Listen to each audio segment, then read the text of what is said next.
How's it going, welders on YouTube? So it's been about 2 years since I've made a welding video. Moved back to California, working, busy, didn't really feel like making a video, but this one's going to be good. It's gonna be on edge welds. So without further ado, let's get into it. Okay, before we get started, I just have to lay out a little groundwork for those who are unfamiliar with my channel. I have been welding for about 10 years.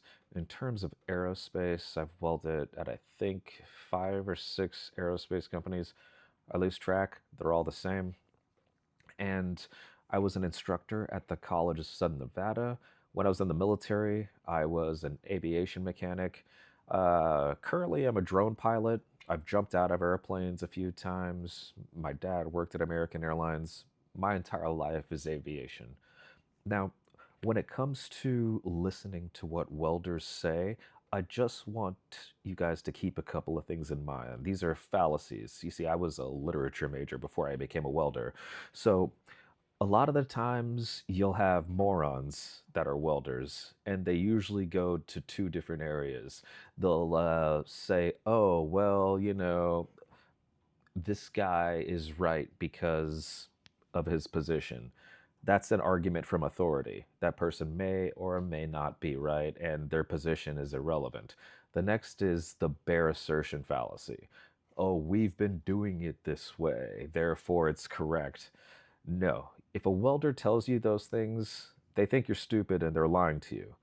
I don't think you're stupid. So when we get into this, I'm going to treat welding like a science. I'm going to show my work, show the documentation, and show the overarching framework that is over aerospace welding. So let's get into that. Okay, so we begin with the overarching framework of aerospace welding, and that framework is D17.1. As an aerospace welder, I have to get an eye exam. The guy who works in penetrant testing, he has to get an eye exam. That eye exam is not dictated by our company. Guess who makes them make us get eye exams? That's D17.1. It's a requirement that we can see in color, see at a certain distance, etc. So D17.1 is it's literally a law book. If you don't follow those codes, whoever you're making a part for won't accept it. So this is what governs us. And now I'll read briefly, and this is from the FabTech website. If you have been welding for more than 5 years and you've never heard of FabTech, you're probably a shitty welder and get another job. But here, let's go forward. And I'll start here. In the past, military standards such as MIL Standard 1595A, qualification of aircraft, missile, and aerospace fusion welders, and MIL STD 2219, fusion welding for aerospace applications, were relied on heavily. In 1993, a small group of individuals gathered to draft what is now AWS-D 17.1, Specification for Fusion Welding for Aerospace. Over the following decades, the specification has been adapted to include 3 subcommittees to cover resistance welding, friction stir, and fusion welding. So, what aerospace companies have in common, I worked at Honeywell and SpaceX for a short bit, they all follow this book. Every single aerospace company that touches metal in the United States of America follows this to the T. They have to, by law. So, let's get into what this book has to say about edge welding. Okay, so here's a closer look at D17.1. Now, when I got started in this, it was really because from when I started working at Honeywell, and I was working on a particular component called an infrared suppressor, and it had a burn down. Everyone referred to it as a burn down, and I went to a couple of other aerospace companies, and they all referred to this as a burn down. And I wondered what a burn down was. The symbol that we got on most of the parts was it was actually a butt joint.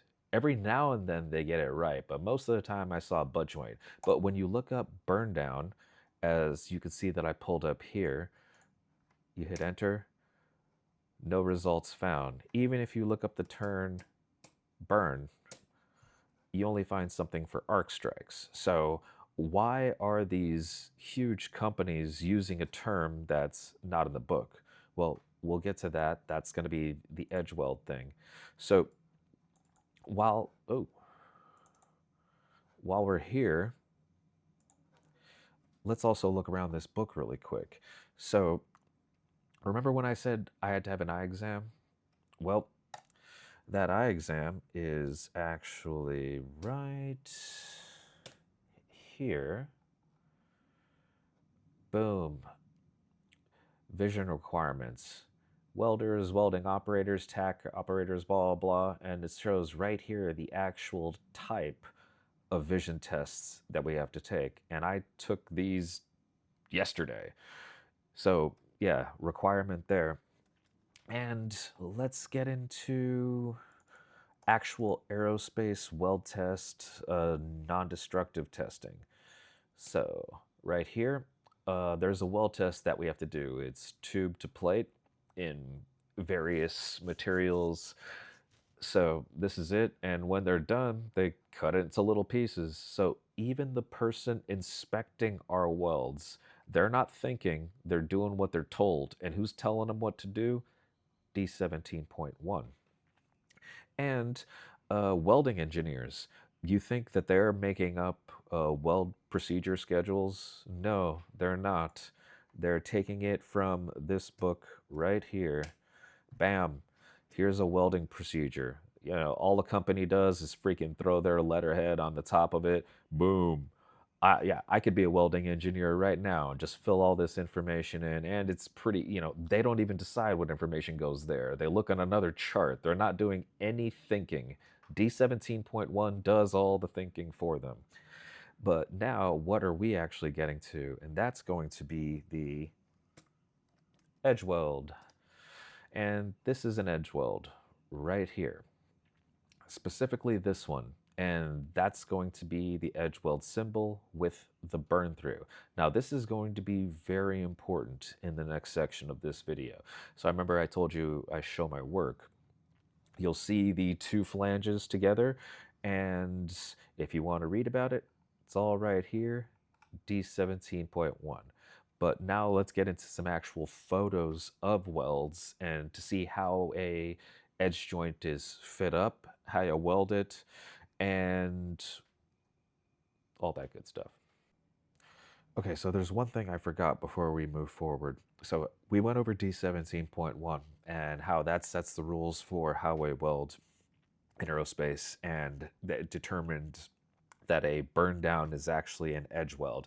Now, when you look into D17.1 and you want to learn about edge welds, unfortunately, all you're going to get is this little bit of information right here and the chart that I showed earlier. This just showing you material thickness and bend radiuses and all that stuff. So D17.1 is actually really limited, when you want to learn what an edge weld is and when you have to use a symbol.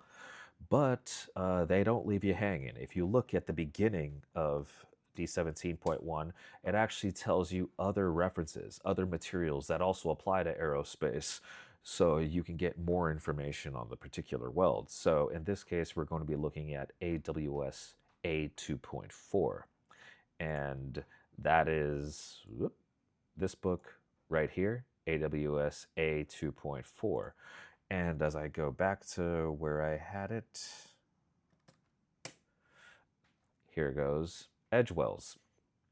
And what we're looking at is right here, edge welds requiring complete joint penetration. That's the one that's mostly going to apply to us in aerospace. And let's just read what it says. Edge welds requiring complete joint penetration shall be specified for either flanged butt or flanged corner joints by the edge weld symbol with a melt through symbol placed on the opposite side of the reference line. So, a lot of mistakes that welding engineers make is that they call this a butt joint. It's not a butt joint. And according to this, Yeah, you can't call it a butt joint. It's an edge weld with complete joint penetration. But if you try to tell somebody that, you know, see the fallacies at the beginning of the video. But this book actually gets into the nitty gritty of what you're allowed to do as a welder when it comes to edge welds. So, most people that I know that are welders, they always rely on what the welding engineer tells them. But where does the welding engineer get his information? From this book right here. This tells us that we're allowed to weld on the top of an edge weld, that we're allowed to weld on the bottom as long as you don't oxidize it. The rules are written here, plain as day. A welding engineer doesn't set the rules. The lead welders at your job don't set the rules. AWS sets the rules. Now we're going to move on to actual pictures of the welds. Okay, so this is an edge weld in the wild, in the flesh. And if you see the yellowish curtains, this photo was taken at Honeywell Aerospace. I'll say again for all the haters out there who are going to try to get me in trouble, this was taken at Honeywell Aerospace. Now, this line right here, that's the edge weld. And we'll look at one more. That line right there, that's the edge weld. Now, this part was four individual pieces of sheet metal Inconel. There's one piece there, one piece there, then the opposite side, then front. It's a little bit easier to see it there. So you got this top piece, there's one in the front, and then one right here. And all of them had a flange just like this. So we would fit each piece together, clamp it down, and then tack all the way down, and it would look like that. So, and yeah, this is an infrared suppressor. If you want to learn more about this, I made a video on it like 2 years ago. It's on my YouTube channel. Check it out. But now moving on to how to weld this. Okay, so this is how you actually weld an edge joint. So when we go back to the photo, this is going to be done at least for materials on DC. So that'll be stainless, Inconel, carbon steel, anything on DC. This is the process that you use for that. It's similar with aluminum, but aluminum, there's one more step, which I'll get into in a different video. But for this purpose, step number one, very important step, is the actual fit up. Now, as you can see in the diagram, you kind of want it to look like that. You want it to be as even as possible at the bottom. And then you're going to throw a pair of vice grips right there. And once you feel that it's even, then you're ready for step two. Now, step two, sorry about the blurriness of the photos. I have to take photos that are really, really close so nobody can identify what this part is. The haters, can you identify this part? No, you can't. So this is an edge weld, just like we see right here.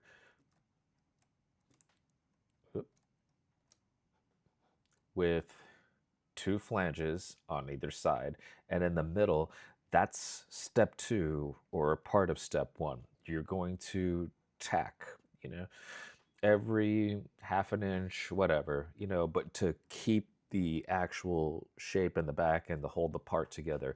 It varies with each part. This is about how close I tack to get together.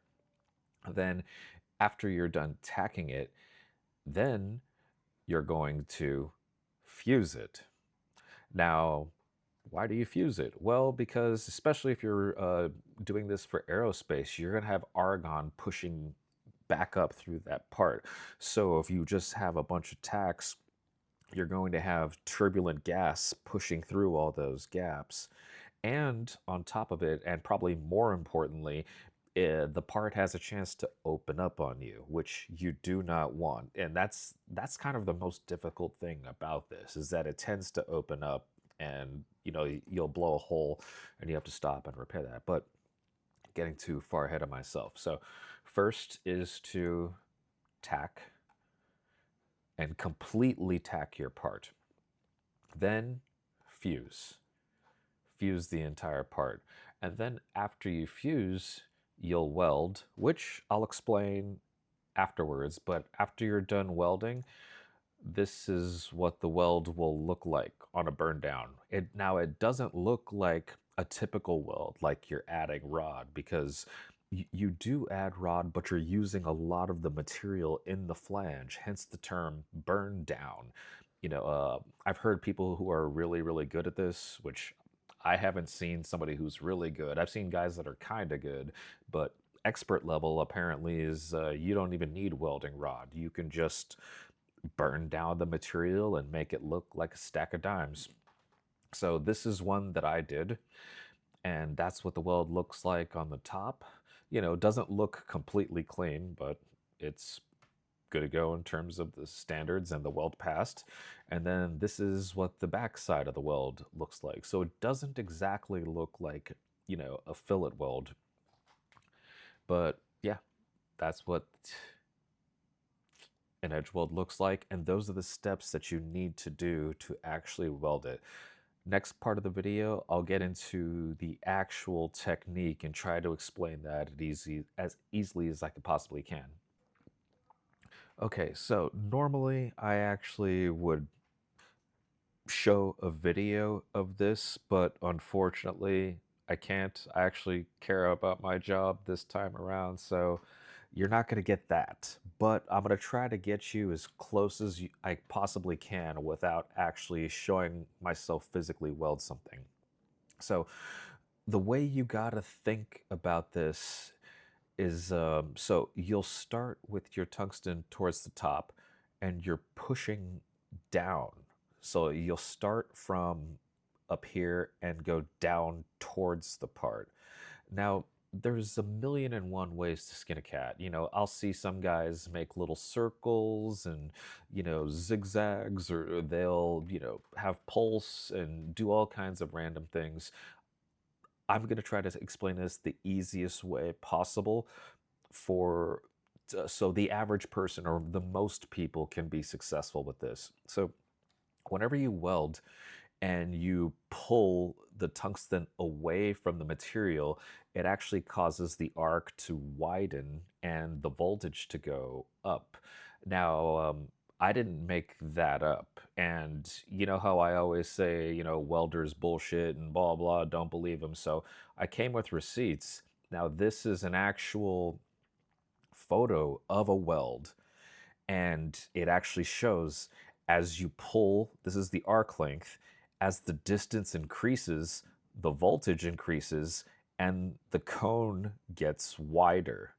So most welders, they won't show receipts because they honestly don't know. Nobody reads this shit. They just pretend like they know and people believe them. But this is actually the best way to control the edge weld. It's moving down and up, and use that cone where it'll widen the weld to create an even weld pool. Now, it's easier said than done, but basically, yeah. And then after you've gotten the penetration from rising it up and down, then a little swirl or something like that to make the top more uniform is totally acceptable. And even though I said I wouldn't mention it before, I'll also throw in the aluminum tip. So the 4 steps that I had went over with metals on DC, where you tack weld it, you fuse it, and then you do the burn down. With aluminum, you're going to want to do one other step. So after you've tacked it and you've fused it, with aluminum, if you can reach the other side of the material, you're going to want to lay a bead into the back side right here of the flange. So tack, fuse, and then if you're welding aluminum, you want to lay a bead right here. And the reason for that is that when you come to the top and you do a burn down, the penetration is just going to look a lot better. You can totally weld it without laying down a bead on the inside, but the penetration just won't be as consistent, and you're kind of have to be really, really, you're gonna have to be more careful but it is possible. And then on top of it, most likely you're going to have to go back in after you're done welding the part and make the penetration more easy. But that's the basic gist of it for both aluminum and metals on DC. All right, so some closing thoughts on edge welds and why this is important.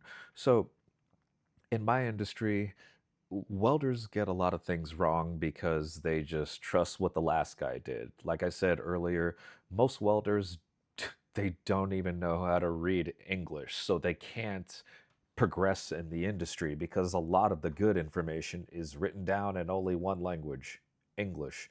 Now, what you're seeing here is an edge joint, and this is from millerwelds.com. Now, a while back, like a couple of years ago, I asked a welding engineer, what's stronger, an edge weld or a fillet weld? And without hesitation, he said an edge weld is stronger. Probably because there's more material in it or anything. I don't know why. But remember, welding is a science. There is a right and a wrong answer. And an engineer told me that an edge weld is stronger. But if you look right here, you're only supposed to use edge joints that are that won't be subject to impact or stress. And if you look on Lincoln Welding as well, they'll also tell you that edge welds are not as strong as a butt weld. So when people don't put the right symbols in the right places, A, it's confusing, B, it's wrong, and C, you know, just really when it comes down to this lesson, most people don't know what the hell they're talking about. And the worst part is that they don't care. And this is something very unfortunate in the welding industry. Now, I'm sure all of you guys have heard of the Saturn V rocket. That's what shot people to the moon, if you believe we went to the moon. But the important thing about that rocket is that, they tried to recreate it and they couldn't. With all the modern scanning technology, all of our smart engineers, you couldn't remake something that was made, almost a half century ago. And why? And to be honest with you, yeah, man, welders usually can't read or don't care, and the people above us don't really care either. And when nobody cares, knowledge gets lost. Look all over the internet. Nobody is talking about edge welds and burn downs. I guarantee I'm the only one, and I'll probably be the last one. And yeah, there's a small handful of us. There's about 5,000 aerospace companies in America. I would say maybe only 100, 200 people tops in the country know how to do this weld consistently and have done it on a consistent basis. Here, I'll be generous. 1,000 people. 1,000 people out of 300 million. Yeah, this knowledge can be lost tomorrow, but nobody cares. But hey, glad you stuck around to the end. And any questions, shoot them in the comments. Oh, and if you think I'm wrong, show it to me in D17.1.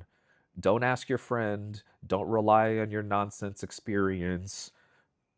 Welding is a science. The book that governs that science is D17.1. If you can't read and you can't show it to me in there, well, guess what? You don't know welding as well as you thought you did. But I'll leave you with that. Have a good one. Peace.